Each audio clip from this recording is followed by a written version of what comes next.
से करनाल की अनाज मंडी में किसानों की महापंचायत हो रही है आज, और इसमें उन किसानों को मंच पर बैठाया गया है जो लाठीचार्ज में घायल हुए। इस बैठक में पहुंचे किसान नेता गुरनाम सिंह चढ़ूनी ने कहा कि जिस किसान की मौत हुई है उसकी मौत पुलिस लाठीचार्ज से हुई। उन्होंने कहा कि जब हमने घर वालों से बात की तो पता चला कि उनके सिर पर पीछे चोट लगी हुई थी, उनका पेट भी फूला हुआ था, और जिस व्यक्ति को हार्ट अटैक होता है उसका पेट कभी नहीं फूलता।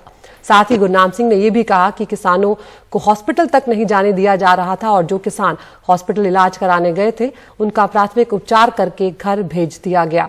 साथ ही गुरनाम सिंह ने यह भी कहा कि किसानों को जिस तरह से किसानों पर अत्याचार किया गया वो बेहद गलत है, और उस सब का विरोध जो है वो लगातार चलता रहेगा। किसानों पर लाठीचार्ज के दौरान एसडीएम आयुष सिन्हा का भी वीडियो जमकर वायरल हुआ, जमकर उनकी आलोचना हुई, जो आप टीवी स्क्रीन पर भी देख रहे हैं, जिसमें वो पुलिस वालों को किसानों का सिर फोड़ देने का फरमान सुना रहे हैं। इस वायरल वीडियो के बाद वहां के हालात और बिगड़ गए थे, क्योंकि जिस तरह से पुलिस वालों को फरमान जारी किया था, पुलिस वालों ने कुछ वैसा ही किया जो बात शायद साधारण तरीके से समझाई जा सकती थी या निपटाई जा सकती थी, उसमें खासा लाठीचार्ज कर दिया गया।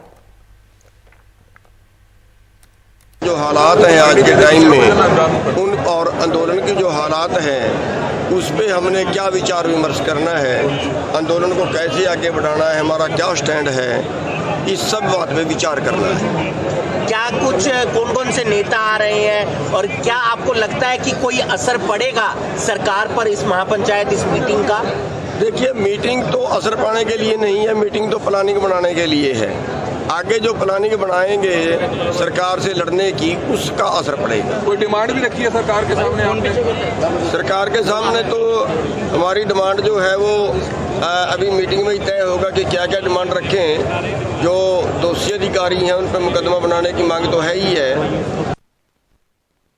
और हमारे साथ जुड़ रहे हैं हमारे सहयोगी मोहम्मद गजाली। मोहम्मद, यहाँ पर हम जानते हैं कि जिस तरह से किसानों पर लाठीचार्ज हुआ उसके बाद हालात इस तरह के होने ही थे, किसानों में नाराजगी जाहिर होनी ही थी, क्योंकि कहीं ना कहीं जिस बात को साधारण तरीके से निपटाया जा सकता था, जिस कानून व्यवस्था को जो लोग संभालने वाले थे, उन्होंने पूरी तरह से इस मामले को मिस हैंडल किया है। अब यहाँ पर आज जो महापंचायत हुई है उसमें क्या आगे की रणनीति किसान बना रहे हैं, क्योंकि नाराजगी बहुत ज्यादा है, और दूसरी तरफ हम हरियाणा सरकार का रुख भी आपसे जानना चाहेंगे। जी देखिए, सबसे पहले तो जब ये लाठीचार्ज हुआ, कई किसान घायल हुए, कई पुलिसकर्मी भी घायल हुए। सबसे पहले जो प्रशासन कह लें या हरियाणा सरकार की तरफ से रिएक्शन आया, मुख्यमंत्री मनोहर लाल खट्टर ने कहा था कि किसानों को भी पत्थरबाजी नहीं करनी चाहिए थी, जिसको देखते हुए पुलिस को लाठीचार्ज करना पड़ा। लेकिन साथ ही में उन्होंने ये भी कहा, जब पूछा गया एसडीएम के उस बयान के बारे में, तो उन्होंने कहा था कि अगर ज्यादती हुई है तो उसकी भी इंक्वायरी की जाएगी।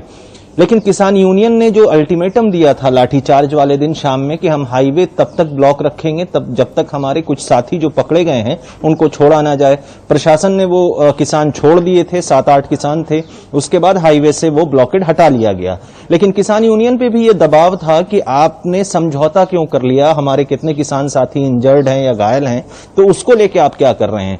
इसी रणनीति के लिए कि पिछले 9 महीने से, अगर आप देखें गुरनाम सिंह चढ़ूनी का बयान है, वो स्टेज से एड्रेस कर रहे हैं, फिलहाल वो मीटिंग चल रही है वहां पर, उन्होंने 3-4 बातें रखी हैं कि पिछले 8-9 महीने से हम आंदोलन कर रहे हैं और हर कुछ दिन पे हमारे ऊपर पुलिस कार्रवाई या लाठीचार्ज की जाती है, या कई एफआईआर भी रजिस्टर किए गए हैं पिछले 9 महीने में, जिसमें करीब 136 एफआईआर हरियाणा सरकार ने हरियाणा में किसानों या प्रदर्शनकारियों पे की है, और उसमें कई लोग नामजद हैं।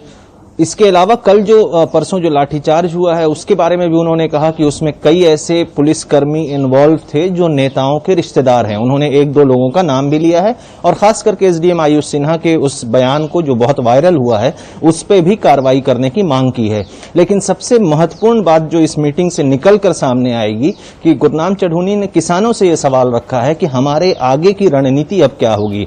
9 महीने से बैठे हैं, सरकार से कोई बातचीत नहीं हो रही, कृषि कानून पर सरकार का कोई बयान नहीं आ रहा, तो क्या हम ऐसे ही पिटते रहें या आंदोलन की रूपरेखा हम बदलेंगे। फिलहाल हरियाणा और पंजाब में कई जगह राजनेताओं और हर पार्टी के नेताओं का विरोध हो रहा है।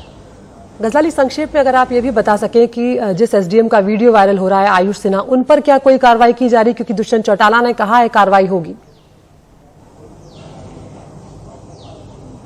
जी देखिए, उनसे जो है चीफ मिनिस्टर्स ऑफिस यानी मुख्यमंत्री कार्यालय की तरफ से जवाब मांगा गया था, जैसा सूत्र बता रहे हैं। तो उन्होंने कानूनी प्रक्रिया जो होती है लाठीचार्ज से पहले की, वो अपने जवाब में उन्होंने बताया है कि मैं एक ऐसे चेक पॉइंट पे खड़ा था या ऐसे बैरिकेडिंग पे खड़ा था जिससे पहले 2 और बैरिकेडिंग थे। तो उससे गुजरने के बाद मैं उस बैरिकेडिंग पे खड़ा था जो सबसे लास्ट था और जहां से बीजेपी के मीटिंग का वेन्यू बिल्कुल करीब था। तो वैसे में मैंने वो बयान दिए थे। लेकिन उनका अभी भी कहना है और करनाल प्रशासन का भी कहना है कि वो वीडियो एडिटेड है या उसमें से कुछ बातें पहले की नहीं दिखाई गई और कुछ बातें बाद की नहीं दिखाई गई, बीच का क्लिप उठाया हुआ है।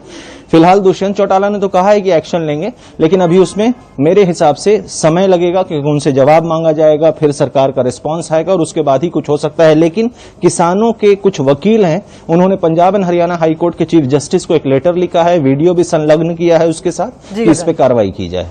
बहुत शुक्रिया आपका इस तमाम जानकारी के लिए।